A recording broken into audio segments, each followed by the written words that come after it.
everyone. Thank you for stopping by our podcast, Talk It Through with EHN, where we explore a lot of different topics, all services and all experts here at Emergence Health Network. Everything from behavioral health to substance use disorders to services for our IDD population and the many other things that we do here in our community at EHN. In fact, our topic today is with our Director of Policy and Governmental Affairs, Katherine Longoria. So thank you for taking time with us today.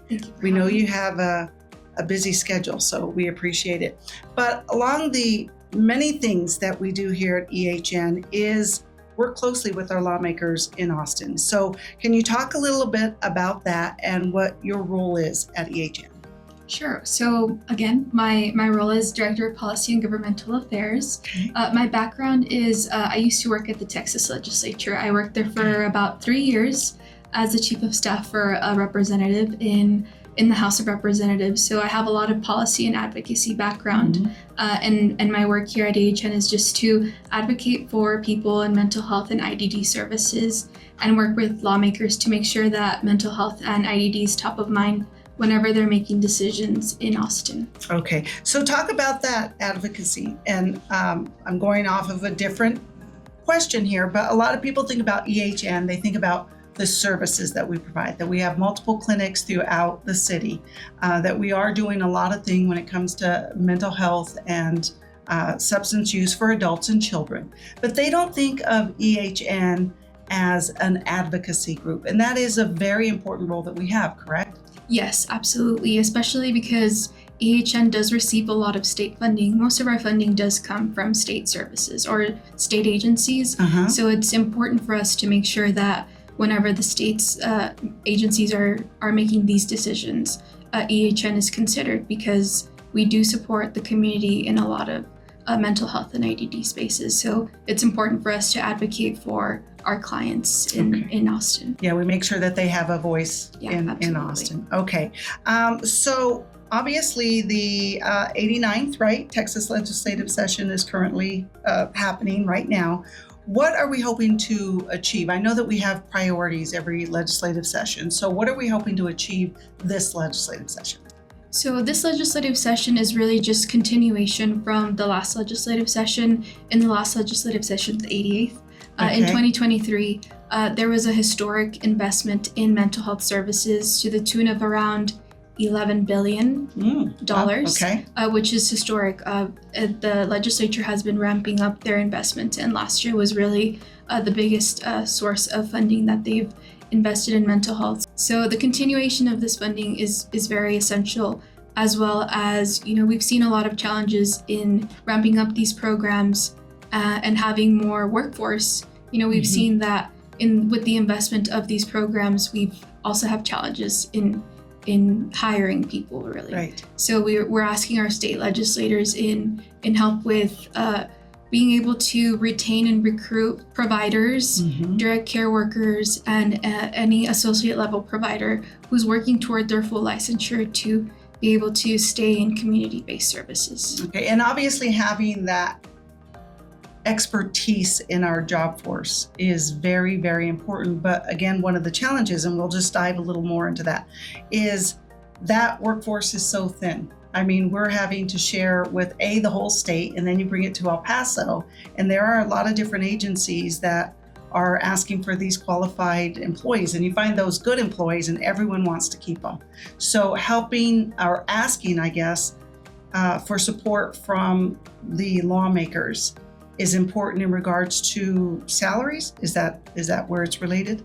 It's important, for example, for associate level providers, EHN currently funds them through grants. Okay. So what we're asking for of the legislature is to be able to help fund them through Medicaid reimbursement. That will help kind of give us a little more leeway in how we use our grants and instead use Medicaid funding to be able to retain these associate level providers, mm-hmm. and instead when they get their full licensure, be able to keep them here.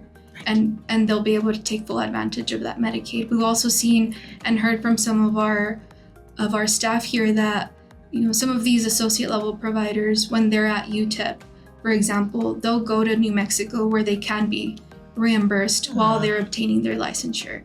So we aren't only competing throughout the state, we're also competing with New Mexico. Wow. Okay. For associate level providers. So that's something that I've let, and our executive level chiefs, we've let them know that we aren't just competing statewide, we're also competing with our neighbors in New Mexico and Arizona for this talent. Wow, so both of the surrounding states. So it's obviously easier. They've cut through some of that red tape, for lack of a better word, but we're still dealing with that. But it is a challenge then. Yes, absolutely. So, a lot of legislators didn't actually know that. Okay. They've mostly seen it as like a rural area problem, but we've let them know in our advocacy in Austin that it's something that El Paso has seen. I'm sure the other bordering counties might also see it as well. Okay, and I know you briefly touched on that, but let's go back there. So let's say that we're successful and they're listening to us in Austin. They're like, you know what, that makes total sense. Let's make it more competitive. How does that help our community? Right. So from what I've heard from our staff is, being able to retain a staff member really cuts through re-traumatizing someone. If we can continue to have that turnover, there's a lot of trust in mental health, right? So if we can continue to have one staff member to have that treatment plan for a person, right, we don't have to continue re-traumatizing with having like one therapist and then in 3 months they have another therapist and you just continue having like this turnover. So if we can continue to keep like retaining an individual, that will really, help our community in keeping that trust and keeping them on that really good like treatment plan. Okay, well that makes makes all the sense, right? When I go to the doctor's office, I hate telling my story 5 times. Yes, absolutely. My background and everything, so that makes total sense. Okay, so who are some of the people that you're working with? I know obviously you have a lot of experience with lawmakers in Austin. So who are some of the lawmakers that are listening and who are trying to work with us to get some policy change? Well, thankfully, EHN is in a really good position where our state delegation, our El Paso state delegation, has always been very open and very supportive of everything that EHN does. Okay. Especially Senator Cesar Blanco, who is in the Senate Health and Human Services Committee, who is in charge of overseeing all of the mental health as well as the lead agency, which is the Health and Human Services Commission, and all of the decision making that oversees that. He's always been very supportive, and he's also co-sponsoring, which is kind of like supportive of that piece of legislation that I spoke to you about. Yes. Associate level providers. He's been very helpful in that. Representative Mary Gonzalez, who is the vice chair of the Appropriations Committee on the House side, which is a committee in charge of the budget, which is what the legislature's main charge is to continue funding the state every 2 years. She is the vice chair of that committee, and it's very helpful to have her on that committee because we have El Paso in the room at the table making those decisions, and we have a very strong voice in her. We also have Speaker Pro Tem Joe Moody, who is basically the right-hand man to the Speaker of the House. Okay. And then the rest of the delegation, Representative Eddie Morales, Representative Claudia Ordaz, and Representative Vince Perez. They've all been incredibly helpful. Okay. So a big shout out to all of them. Nice. Well, and it's also helpful, if I could just give a shout out to you, that you have that connection and that networking and that trust that you have built with them too. So EHN and our consumers are lucky to have you. So I also want to talk about, you addressed one, but one of the other issues that we've been talking about are services for our IDD population, correct? So what is happening there that we are keeping an eye on?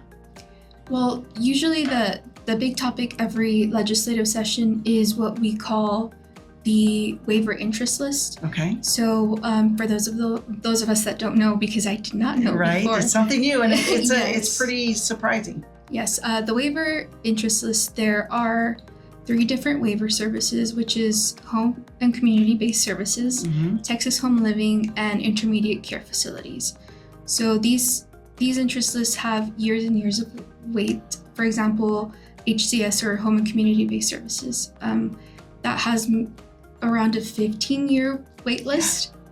And this is specific to our IDD population, for our IDD for our population. intellectual developmental disabilities. Yes. Okay, and just so they know, they heard correctly, 15 years 15 years to receive services Yes. for adults, correct? For adults, correct. Yes. Okay. So usually that's always a big topic, Yeah. of course, because that's a long time for Yes. anybody to wait. So one of the pieces of legislation that I'm keeping track of is that parents and school districts would work together, and they would be parents would be referred to the local IDD authority by the school district to be able to then join the interest list very early on. Right.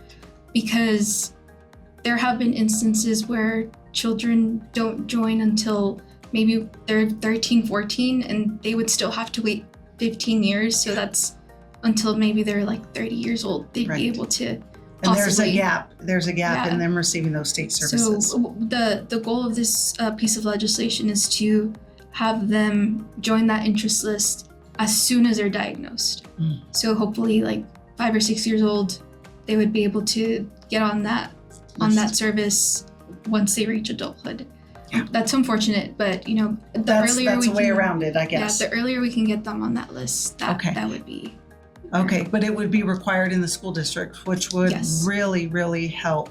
That way, parents aren't blindsided when they get Right. older, when their kids get And we older. currently do work with some school districts, but I'm not sure that's the case Everywhere. statewide, and this would be a requirement. Right. So, Okay, that's a good yeah. one. Okay. Yeah. And there's a second one that we are actually pushing for very, very strongly, and it's for personal care attendant wages. Mm-hmm. Currently, or direct care workers, that they might also be referred to as that.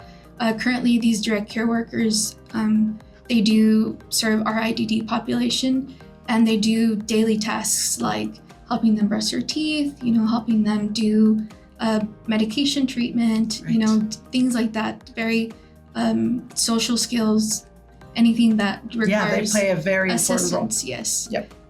They currently are compensated at $10.60 an hour, Mm-hmm. which we feel is very low. It's a lot of their time, but it is such a very important role that they play with these consumers, because it's their personal care. I mean, literally Yes. their personal care, from dressing to sometimes eating to It's making very sure demanding. that, yes, very demanding. So right now they're only getting compensated about $10, $10.60. and for what they do, that isn't sufficient. Yeah, and we've heard around the state that some of these direct care workers are having to take care of 3 to 6 people at a time. Wow. And at EHN, thankfully, that's not the case. We are compensating people at around $13 an hour, Mhm. but that's not the case statewide. And we are asking for legislators to invest more money in these personal care attendants. And currently, the discussion is to raise that to $12.44 an hour, which is a huge help. Still Yeah. not what we were hoping for, but Yeah, we were hoping it would be a little higher. anything helps. And these people love what they do. We've had people here at AHN that have worked here for decades. Yeah, it's They love definitely a working. calling in their case. They have so much patience. They love our clients, Yeah. and our clients love them. So And this goes back to something you said earlier. When they aren't compensated, I mean, there's the people who do it because that is their calling, that is their passion. But you need to make ends meet, right? And unfortunately, in this particular area, there is a high turnover rate. And especially with this population, that could be challenging and disrupting for them, absolutely. because they very much, our IDD population, they like structure. They like familiar faces. They like knowing what to expect. And when you have that turnover, it disrupts it. Yeah, absolutely. And Okay. and we've also seen statewide that, since there's a lot of high turnover, a lot of these group homes can't stay open. So there's been a lot of closures, and thus leading, even families to decide, should we move to another community because we want to have our child or our son, our daughter taken care of. Do we move from San Antonio to Austin, or even maybe making the difficult decision of institutionalizing them, because there's no other option for care. and that's pretty it shouldn't have to be that way. We should be able to invest in our community that way. Wow. Okay. So anything else that you're keeping an eye on? All important stuff. Well, no. I mean that it's really just continuation of advocating for, these investments that the state. Thankfully, they've seen a need in mental health and IDD, and we're incredibly thankful for all of the investments that they've done. So is there anything that the general population or anyone listening or watching out there, maybe we don't have a loved one, with IDD or mental health, but, it's an important issue. Is there anything that we can do to make our voice bigger in Austin? I think the biggest thing that we can do is make contact with your state representative.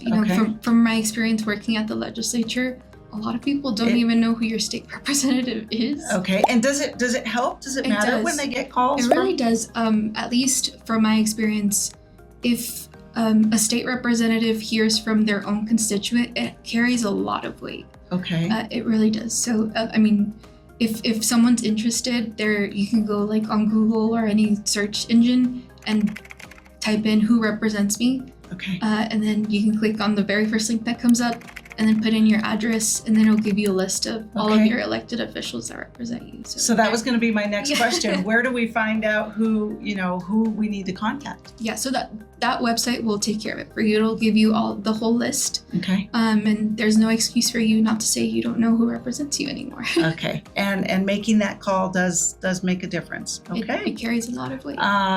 Writing letters, is that still a thing? Emails? I don't know. It does. I would say social media, you can reach out to them there. Okay.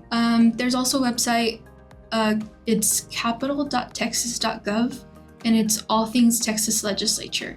So any bill that you might be interested in, if you find your member of the state legislature, you can look them up there. You can find their district office address, their state capital office. Okay, all the contact information. Any of the issues that matter most to them, that it's all there. Okay, so as a community, we could do more for this population. Yes, absolutely. Okay, so on a final note, is there anything that we missed or anything that you think is very, very important that we want to make sure that we get across in the time that we've had here today? I just think that, it's really important to stay informed. Really, there's a lot of decisions that are happening at the state that really impact us, that we might not be aware of.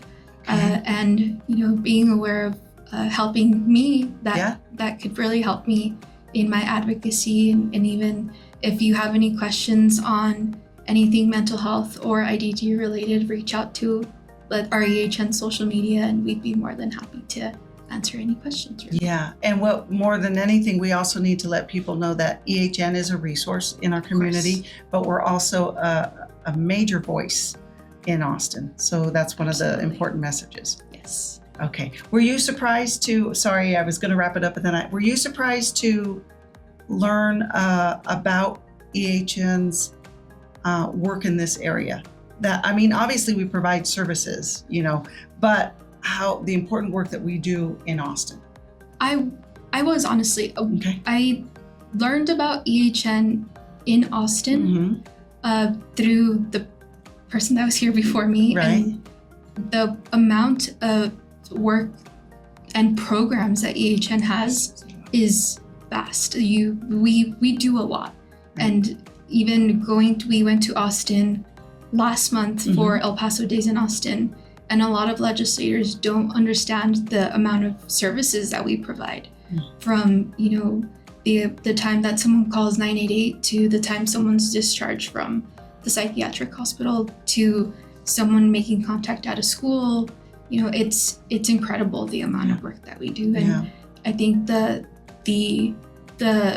advocacy that we do at the state is important because the legislators need to know that the money that they're investing, it's worthwhile because we're making a difference in our community. Okay, Katherine, thank you very much. I appreciate it, and I hope that people walk away from this knowing a little bit more about what EHN does, not only here in our community, but what we do for our residents in Austin.